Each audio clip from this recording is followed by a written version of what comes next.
오늘부터 회당장 야이로의 딸을 고쳐주시는 예수님의 사건을 살펴보고 있습니다. 지난 시간에는 회당장 야이로가 예수님을 찾아와 발 아래 엎드려 자기의 딸을 위하여 간구하는 내용을 살펴보았습니다. 회당장 야이로의 불완전한 믿음이었음에도 불구하고 예수께서는 그와 함께 가셨다라는 말씀을 우리가 보았습니다.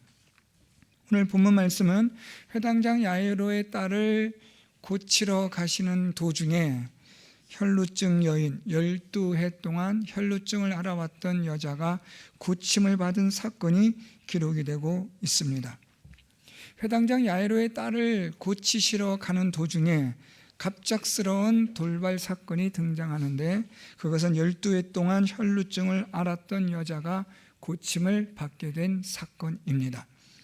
우리가 볼 때는 돌발적인 사건이고 우리가 볼 때는 예기치 않은 그런 일이었지만, 하나님의 관점에서 볼 때, 하나님의 섭리와 예정하심의 작정 속에서 볼 때는 이 모든 일들은 하나님의 철저한 뜻과 목적을 이루는 사건이었습니다. 우리가 살아가는 우리의 인생 속에서 우리는 하나님의 그림을 보지 못합니다. 그래서 우리는 왜 이런 일이 생기는가, 또는 왜 나한테는 이런 일이 있는가라는 원망과 불평이 있고, 때로는 그것으로 인해서 우리가 슬퍼하고 낙심할 때도 있습니다. 그럼에도 불구하고 하나님의 뜻과 목적은 이루어지고, 마침내 그 모든 일들은 하나님을 영광스럽게 하는 일들이 되는 줄 믿습니다. 오늘 이 혈루증 여인을 고치게 되어진 이 사건은 무슨 의미가 있을까? 우리가 이 전체적인 성경 말씀을 통해서 보면 이 모든 것은 회당장 야이로의 믿음을 위한 또 하나의 하나님의 준비하신 사건이었다는 것을 알 수 있습니다. 우리가 다다음 주 정도 한 2주간 더 지나면서 보게 되어질 말씀인데, 이 회당장 야이로가 예수님과 함께 가다가 자기의 딸이 죽었다라는 소식을 듣습니다.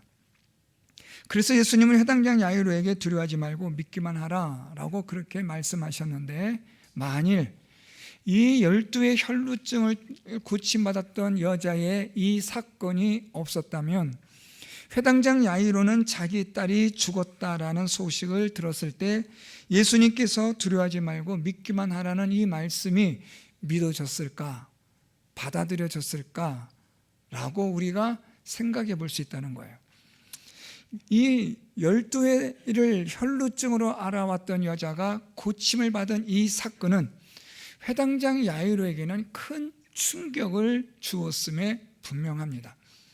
이 회당장 야이로는 이 혈루증을 앓았던 여자가 고침을 받은 이 사건과 과정을 소상히 들으면서 그는 예수님은 자기가 생각했던 믿음보다 훨씬 더 크신 위대하신 하나님이라는 사실을 경험한 겁니다.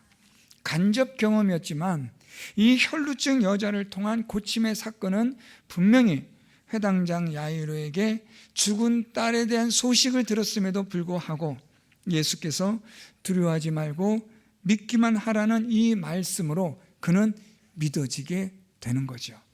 그러니까 이 12의 혈루증을 앓다가 고침을 받았던 이 사건은 그냥 우연히 어쩌다가 일어난 일이 아니라 철저히 하나님의 뜻과 목적 속에, 하나님의 의도 속의 계획 속에 일어난 사건이라는 것을 우리가 먼저 알아야 합니다. 이제 오늘 우리는 이 12의 혈루증으로 앓았던 여자가 어떻게 고침을 받았는가를 오늘 말씀을 통해서 우리가 함께 살펴보려고 합니다. 오늘 본문 말씀은 이렇게 시작합니다. 25절에 12회를 혈루증으로 알아온 한 여자가 있었다라고 말씀합니다. 오늘 여기서 12회라고 말씀하고 있는 이 12년의 이 시간은 짧은 시간, 긴 시간, 이것은 개인적으로 볼 때는 좀 주관적인 그런 의미로서 보여지는 그런 시간의 의미가 아니라, 이 12의 12년이라는 것은 유대적 관점에서 본다면 완전함, 완벽함을 의미하는 숫자입니다. 다시 말하면 12해 동안 혈루증을 앓았다라는 말은 이 혈루증은 이 여자에게는 절대로 고칠 수 없는 불치의 병, 완전한 고칠 수 없는 그런 심각한 중병이었다는 것을 말해주고 있습니다. 이 12회 12년의 이 시간으로 이 여자는 어떤 상태에 이르렀는가에 대해서 오늘 우리는 26절 말씀을 통해서 조금 더 자세하게 우리는 알 수 있습니다. 26절에 많은 의사에게 많은 괴로움을 받았고 가진 것도 다 허비하였으되 아무 효용이 없고 도리어 더 중하여졌다. 12년 동안 여자에게 있어서 이 여자가 겪었던 것을 간략하게 기술을 합니다. 오늘 마가는 12년의 이 시간이 여자에게는 아주 고통의 완전한 시간이었고 이보다 더 괴로운 시간은 없었다라고 말해주는 그런 내용들이 오늘 26절에 기록이 되고 있습니다. 이 여자는 12년 동안 괴로움을 받았다라는 것. 두 번째, 가진 것을 다 허비했다. 그러니까 우리말로 말하면 이론 한 푼도 남지 않은 거예요. 세 번째, 아무 효용이 없고 도리어 더 중하여졌다. 이것이 12년 동안 이 여자가 겪은 그런 내용입니다. 첫 번째로 이 여자는 12년 동안 많은 괴로움을 받았다라고 말합니다. 이 괴로움이라는 이 헬라어는 고통이라는 뜻을 가지고 있기도 하고요.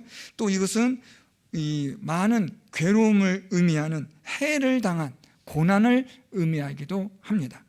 이 여자는 12년 동안 괴로움, 고통, 고난, 해를 당해 왔습니다. 여러분, 우리가 질병에 걸리셨던 분들, 그게 얼마나 고통스럽고 힘들었는가는 겪어보지 않은 분들은 모르는 거죠. 오늘 이 12년 동안 이 혈루증을 앓아왔던 여자에게 있어서 오늘 마가는 많은 괴로움이 있었다. 이 말은 아주 심각했다라는 겁니다. 고통과 괴로움과 아픔이 이 여자에게는 정말로 끔찍한 시간이었다는 것을 말해주는 겁니다. 어떻게 보면 차라리 죽는 것보다도 못한 그런 고통과 괴로움의 시간이었을 겁니다. 이 여자에게 있어서의 12년은 생각할 수 없는, 생각조차 하기 싫은 고통과 괴로움의 시간이었음을 말해줍니다. 두 번째, 이 여자에게 있어서의 12년의 시간은 가진 것도 다 허비한 시간이었습니다. 여기서 이 허비하다라는 이 헬라어는 다 써버렸다라는 뜻을 가지고 있습니다. 아무것도 남아있지 않다라는 뜻입니다. 여자는 아마도 이 병을 고치기 위해서 그동안 자기가 모아놓았던 그 모든 재산을 병을 고치는 일에 다 썼다라는 겁니다. 여자는 자기가 모았던 모든 재산을 다 사용해서라도 어떻게든 이 병을 고치고 싶었던 거죠. 여기에는 이 허비함과 여자의 간절함이 아주 섞여 있는, 혼합되어져 있는 그런 안타까움이 나타나고 있습니다. 다 허비했다, 다 썼다라는 말은 역으로 보면 그만큼 고치려고 간절하게 애썼다라는 거죠. 여자의 애씀과 힘씀과 수고가 어떻게 드러났느냐? 다 허비했다라는 겁니다. 이론 하나 남지 않은, 이젠 통장 잔고가 영원이라는 겁니다. 아무것도 없는 거예요. 제가 어떤 청년이 쓴 글을 잠깐 읽었는데요, 가장 힘들었을 때를 회상하면서 쓴 글이었는데, 그 청년이 쓰면서 그 글에 자기의 통장 잔고가 10,000원도 남지 않은 그러한 숫자가 찍혔을 때 그것보다 더 참담함은 없었다라는 글을 읽은 적이 있습니다. 여러분, 통장의 잔고가 영원이었다, 내게 남은 돈이 아무것도 없다라고 한다면 여러분, 그 절망감이라는 것은 이루 말할 수 없겠죠. 우리가 물론 돈에 얽매여서도 안 되고 돈의 종이 되어서도 안 되지만 사실 돈은 우리가 살아가는데 필요한 것은 분명합니다. 그런데 그 필요한 것이 없다, 사라졌다라는 것은 또 하나의 절망을 말해주는 겁니다. 그런데 여기서 이 허비하다라는 것은 단순히 재정적 허비만을 말하지 않습니다. 오늘 이 말씀에서 가진 것도 다 허비했다는 것은 물론 재정적인 허비도 말하지만 여기엔 또 하나 중요한 아무것도 없음을 말해주는 것이 있는데 그게 바로 소망입니다. 희망, 소망, 기대, 이것도 사라졌다라는 겁니다.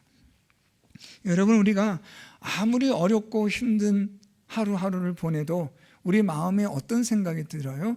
그래서 다시 우리가 생각을 다시 합니까? 내일은 좀 낫겠지, 다음에는 좀 괜찮아지겠지 라는 말로 우리 자신을 스스로 격려하고 위로하고 우린 그래서 힘을 얻으려고 합니다. 그런데 오늘이나 내일이나 별 차이 없이 똑같다라는 그런 결과가 12년 동안 반복이 된다면 여러분, 희망이 있을까요? 소망이 있을까요? 기대가 있을까요? 없습니다. 사실 여러분, 어떻게 보면 가장 심각하고 무서운 건 소망이 없다는 거죠. 기대가 할 게 없다는 거예요. 어제나 오늘이나 내일이나 똑같이 괴로움과 고통의 연속이라고 한다면 우리는 더 깊은 좌절과 절망에 빠질 수밖에 없는 겁니다. 오늘 이 여자가 다 허비했다, 가진 것을 다 허비했다, 이 말은 단순히 재정적인 것만을 허비했다는 것이 아니라 그녀가 그동안 고칠 수 있겠지, 누군가는 내 병을 고치겠지, 오늘 이 병원은 좀 낫겠지, 이 의사는 좀 낫겠지라는 기대와 희망과 소망을 안고 살아왔는데 그것마저 다 사라졌다는 겁니다. 여러분, 사람이 소망이 잃어버리고 또 희망이 잃어버리게 되면 어떤 삶이 되는가? 다양한 삶이 나타나겠지만 그 중에 하나가 무기력해집니다. 어떤 일에도 해야 될 이유가 없는 거예요. 사나 죽으나 별 의미가 없어요. 차이가 없는 거예요. 이게 무슨 소용이 있어요? 희망이 사라지고 소망이 사라지고 기대감이 사라지고 나면 사나 죽으나 오늘이나 내일이나 의미가 없는 거예요. 오늘 이 여자에게 있어서 이 허비하다는 경제적인 뿐만 말하는 게 아니라 그녀의 정서적인 고갈, 희망과 소망이 사라져버린 안타까운 현실을 보여주고 있는 겁니다. 12년 동안 그녀는 소망과 희망도 다 허비해 버린 겁니다. 세 번째로, 12년 동안 이 여자에게 있어서 또 하나는 아무 효험이 없고 도리어 더 중하여졌다라고 말합니다.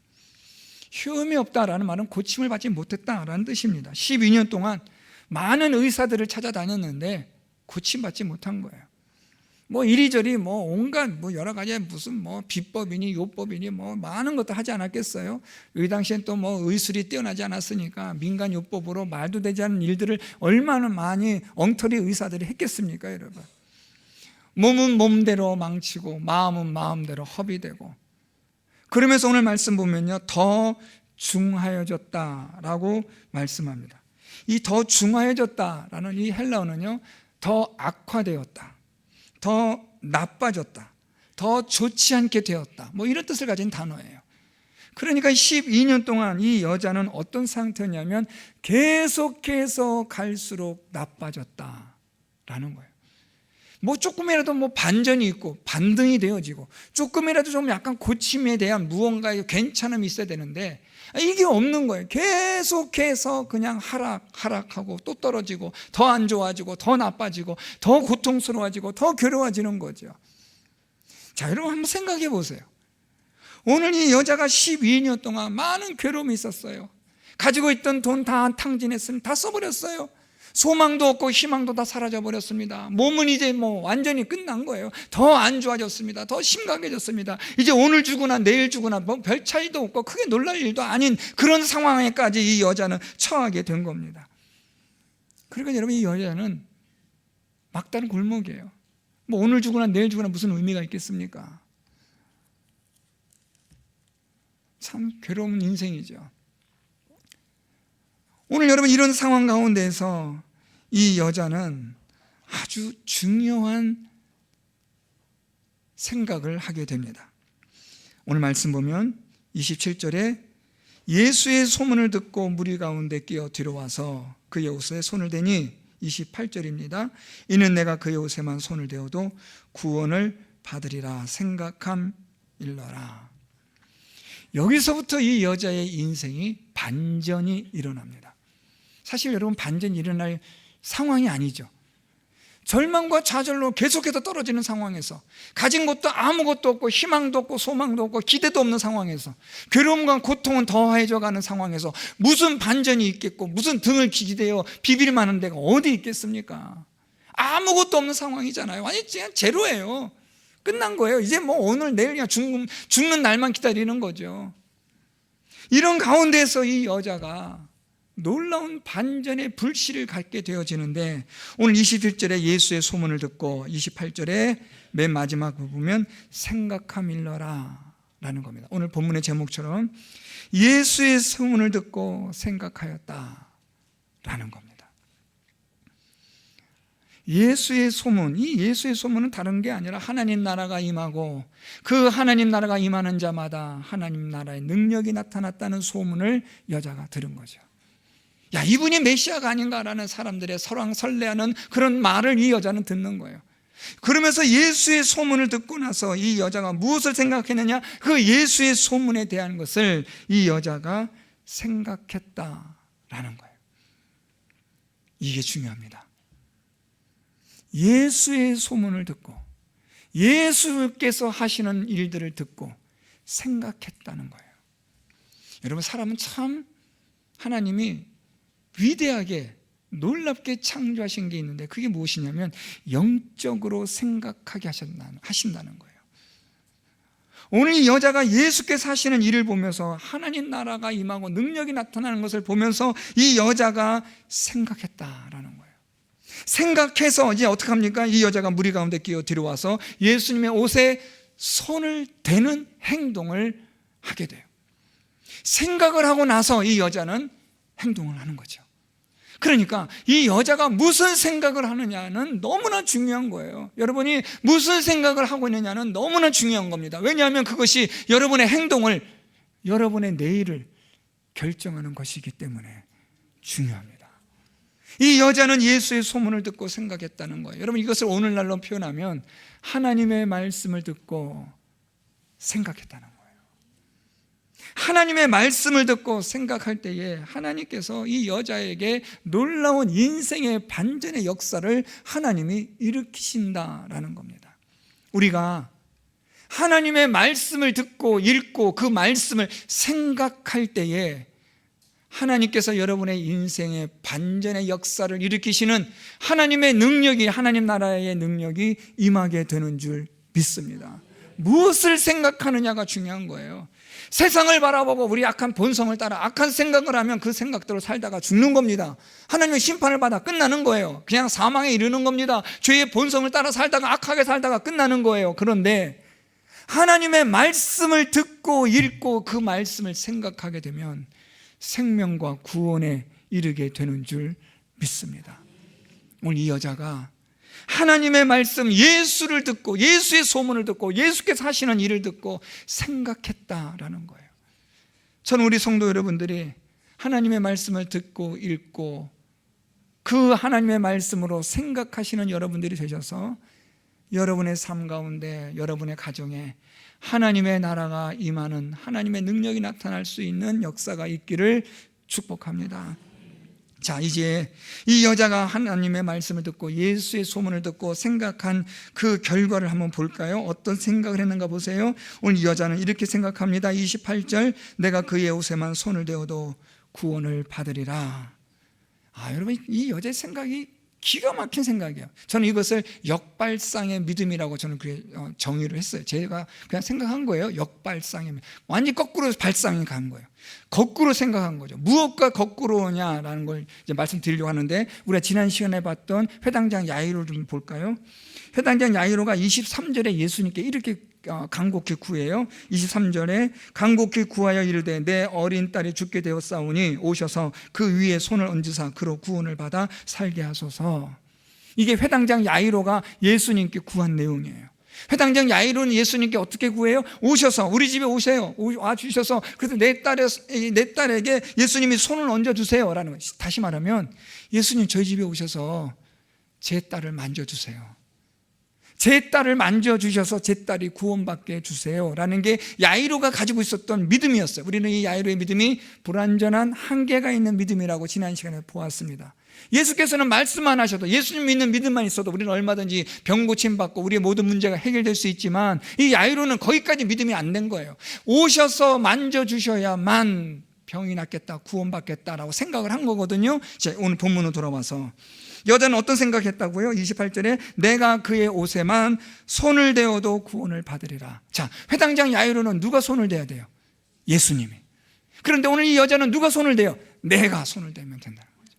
이 차이를 여러분 이해가 되시나요? 예수께서 오셔서 손을 대어서 구원을 받겠다는 것도 귀한 믿음이고 그것도 좋은 믿음이에요. 그런데 오늘 이 여자는 그보다 더 한 걸음 나아가서 예수께서 손대지 않으셔도 내가 손을 대도 내가 구원받겠다라는 믿음을 가지게 되는 거죠. 여러분, 이게 무엇이냐면 하나님의 말씀을 생각한 결과예요. 하나님의 말씀을 생각하게 되면 하나님께서는 우리에게 무엇을 주시느냐? 놀라운 믿음의 발상을 주시는 거예요. 믿음의 세계를 보여주시는 거예요. 예수께서 만져주셔서 구원을 받을 수 있는 믿음도 있지만 내가 만짐으로 말미암아 구원받을 수 있는 믿음도 하나님이 보여주시는 거죠. 믿음의 세계라는 것은 얼마든지 하나님께서 열어주시는 대로, 은혜 주시는 대로 그 믿음의 역사는 나타나기 때문에 말씀만 하옵소서 내 종의 병이 낫겠나이다, 내 한이 병이 낫겠나이다, 그 믿음대로 하나님은 일하시는 거죠. 오늘 이 혈루증의 여인은 하나님의 말씀을 듣고 예수의 소문을 듣고 생각한 결과가 무엇이었느냐? 내가 예수님만 만져도 구원받겠다. 완전히 역발상의 믿음을 가진 거예요. 오셔서 나를 만져주시고, 이건 회당장 야이로 같은 좀 그럴 만한 신분, 그럴 만한 위치에 있는 사람이 이렇게 할 수 있지만 이 여자는 감히 그런 생각할 수도 없는 거죠. 꿈도 못 꾸는 거죠. 이 여자는 무슨 생각을 하느냐? 내가 가서 그의 옷에 손을 대어 구원을 받지 않을까 하는 생각을 하고 믿음을 가지게 된 거예요. 자, 그런데 여러분 보세요. 이 여자의 이 역발상의 믿음은 참 탁월한데 그럼에도 불구하고 이 여자의 믿음은 혹시 설마라는 이 완전한 믿음의 자리는 아니었다는 거죠. 물론 믿음입니다. 그럼에도 불구하고 이 여자의 믿음은 야이로처럼 완전한 믿음이 아니라는 거예요. 자, 볼까요? 이 여자가 예수의 옷에 손을 대면 병을 낫겠다라는 그런 생각을 가졌는데, 자, 이제 보세요. 27절에 예수의 소문을 듣고 무리 가운데 끼어 뒤로 와서 그의 옷에 손을 댔다라는 거예요. 자, 28절에는 내가 그의 옷에만 손을 대어도 구원을 받으리라라는 역발상의 믿음을 가져요. 그래서 이 여자가 예수님에게 손을 대려고 하는 거예요. 그렇지만 이 여자에겐 여전히 무엇이 있냐면 혹시 이거 안 되면 어떡하지? 안 나면 어떨까? 어떻게 하나? 또는 내가 이 예수님의 옷에 손을 대었다가 고침받지도 못하고 오히려 화를 당하면 어떡하지? 왜냐하면 부정한 여자가, 이 당시 이 여자는 부정한 여자를 취급받았거든요. 이 혈루증이라는 병을 앓고 있는 여자이기 때문에 정한 남자를 만지게 되면 정한 사람도 부정케 되어진다라는 당시의 유대인의 관습이 있었거든요. 규범이 있었고, 그러니까 이 부정한 여자가, 부정한 사람이 정한 사람을 만지면 안 돼요. 그게 이 당시의 율법이었어요. 이 당시의 율법의 규례였거든요. 그러니까 이 지금 여자는 많은 생각을 하는 거예요. 예수님의 옷에 손을 대어도 내가 구원을 받겠다라는 생각을 하면서도 동시에 어떤 생각이 드냐면 혹시 안 되면 어떡할까? 설마 과연 될까? 자기가 생각해 놓고도 하나님 주신 생각임에도 불구하고 이 여자는 여전히 확신하지는 못하는 거죠. 혹시 설마 라는 불완전한 믿음을 가지고 있는 거예요. 그래서 이 여자가 어떻게 해요? 무리 가운데 끼어, 무리 가운데 틈에 있는 거예요. 뒤로 와서, 자 보세요. 무리가 많이 에워싸고 있어요. 서로 밀고 있는 거예요. 그러니까 이 무리 가운데 있으면 누가 누군지를 알아보겠습니까? 모르죠. 그러니까 이 여자는 철저히 자기 자신을 감추는 거예요. 감추고 싶은 거예요. 혹시라도 안 되면 말지, 그냥 가면 되니까, 조용히 빠져나가면 되니까, 혹시라도 설마 하는 이런 불완전한 믿음을 가지고 이 무리 가운데 끼어서, 그것도 어떻게 옷에 손을 탁 대는 거예요. 예수님의 옷을 그냥 믿음이 정말 제대로 있었다면 예수님 옷자를 꽉 붙잡고 예수님 못 가게 막 막고, 앞에서 막고, 손 막고, 더 벌려 막고 예수님 옷 끌어안고 막 이랬을 텐데 이 여자는 거기까지는 아닌 거죠. 그렇게 할 수도 없고 부정한 자니까. 그래서 이 여자는 많은 이 무리 사이에 끼어서 누군지도 알아볼 수 없는 무명의 사람처럼, 보이지 않는 존재처럼 다가가서 그냥 예수님 옷가에 살짝 손만 대는 거예요. 움켜쥐는 것도 아니고 그냥 살짝 손만 대고, 혹시나 설마라는 그러한 불완전한 믿음으로 이 여자는 지금 예수님께 나아가는 거죠. 자, 그런데 보세요, 여러분. 이러한 불완전한 혹시 설마라는 이러한 믿음에도 불구하고 예수께서는 이 여자의 병을 고쳐 주십니다. 회당장 야이로가 완전한 믿음이 아니어도 그와 함께 가셨던 것처럼 이 혈루증의 여자가 혹시 설마라는 그런 불완전한 믿음을 가지고 무리 사이에 끼어서 자기의 존재도 알리지 않은 채 그냥 살짝 손만 대고 그냥 사라져버릴 그런 마음을 가지고 예수님 데려와서 옷에 손을 대었는데, 오늘 말씀 보세요, 여러분. 어떻게 되었는가? 우리 마지막 본문 29절, 이에 그의 혈루 근원이 곧 마름에 병이 나은 줄을 몸에 깨달으니라. 이 깨닫다라는 것은 확신하게 되었다는 거예요. 혹시 했고 설마 했는데, 야, 이게 되는구나. 확신에 이르는 거예요. 오늘 이 혈루증을 알았던 이 여자가 예수의 소문을 듣고 생각하게 되었고, 그래서 예수의 그 옷에 손을 대면 병이 낫겠다, 구원받겠다라는 그러한 믿음을 가지고 그 옷에 손을 대었더니, 말씀 보면 어때요? 이 혈루 근원이 곧 마름에 즉시 바로 말랐다라는 거죠. 말랐다라는 말은 여러분이 멈췄다는 거예요. 더 이상 이 여자는 이 혈루증으로 인해서 고통받지 않게 되었다는 것을 확신하게 되었다는 것을 안 거죠. 체험했다라는 거예요. 그래서 오늘 이 여자는 자기의 병의 나음에 대해서 확신하는 자리에 이르게 된 건데, 이 깨닫다라는 말은 혹시와 설마의 믿음에서 확신의 믿음의 자리로 나아가게 되었다는 것을 보여주는 겁니다. 사랑하는 성도 여러분, 오늘 이 말씀은 중요합니다. 왜냐하면 12의 12년 동안 철저하게 괴로움과 고통과 그 힘든 슬픔의 시간 속에서 어떻게 벗어날 수 있었을까? 이 여자가 소망과 기대와 희망이 사라져버린 12년의 삶을 어떻게 깨뜨릴 수 있었는가 하는 것을 우리에게 지금 말씀해 주고 있기 때문에 이 말씀은 중요합니다. 꼭 여러분 12년이라고 우리는 한정 지을 필요 없어요. 우리가 지금까지 살아오면서 여러분을 발목 잡고 있는 그것이 12년이 될 수도 있고, 어떤 사람은 수십 년의 세월을 통해서 여전히 발목 잡힌 채 살아가는 사람도 있을 겁니다. 이것을 어떻게 끊어낼 수 있느냐, 어떻게 벗어날 수 있느냐, 어떻게 이 문제를 해결할 수 있느냐라는 겁니다.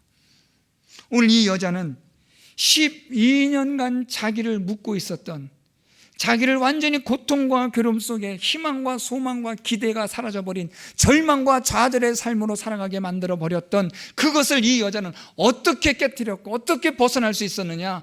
예수의 소문을 듣고 생각함으로.